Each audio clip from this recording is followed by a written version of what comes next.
আজকের পর্বে শুরু হয়েছে আবারও গুদামের ঐতিহাসিক ঘটনা কেন্দ্র করে, যেখানে সরজনী উদ্ধার করছে গুরুত্বপূর্ণ তথ্য ও ডকুমেন্ট। প্রিয় বন্ধু, শুরুটা কেমন ছিল চলুন জেনে নিই আজকের মূল ঘটনা।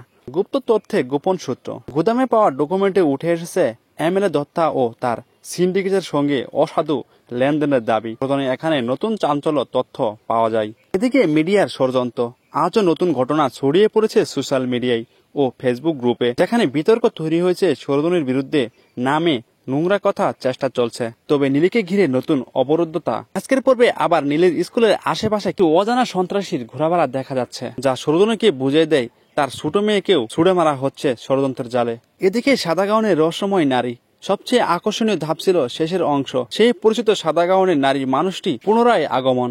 আজ তার মুখোশের আড়ালে থাকা অতীত ও উদ্দেশ্য কিছুটা পরিষ্কার হতে শুরু করে, যেখানে এক বিশেষ সংলাপে প্রকাশ পেয়েছে যা সরোজিনী দত্ত আত্মবিশ্বাসের সঙ্গে লড়াই করে যাচ্ছে। তবে আজকের লড়াই ছিল শুধু অস্ত্র কিংবা ষড়যন্ত্রের বিরুদ্ধে নয়, ছিল পরিবারের সুরক্ষার লড়াই। তবে সম্ভাব্য আগামী পর্বে আপনারা দেখতে পারবেন সাদা গাউনের নারীর আসল পরিচয় ও উদ্দেশ্য, এমএলএ দত্তর বিরুদ্ধে সরোজিনীর পূর্ববর্তী পদক্ষেপ। তবে মূল বিষয় হলো আজকের পর্ব অ্যাকশন, ষড়যন্ত্র, মাতৃত্ববোধ তিনে মিলে দুর্দান্ত মিশন দেখাছিল। গুপ্ত তথ্য, মিডিয়ার চাপ আর পরাক্ষর হুমকি, সবকিছুর মাঝে সরোজিনীকে এক নতুন পরীক্ষার সামনে দাঁড়াতে হলো, যা ভবিষ্যতে পর্বে নাটকীয়তা আরো বাড়িয়ে দেবে। তো ভিউয়ার্স, আপনার মতামত ও ভাবনা জানাতে ভুলবেন না। তো পরবর্তী আপডেট সবার আগে জানতে হলে আমাদের চ্যানেলটি এখনই সাবস্ক্রাইব করে একটা লাইক করে পাশেই থাকুন।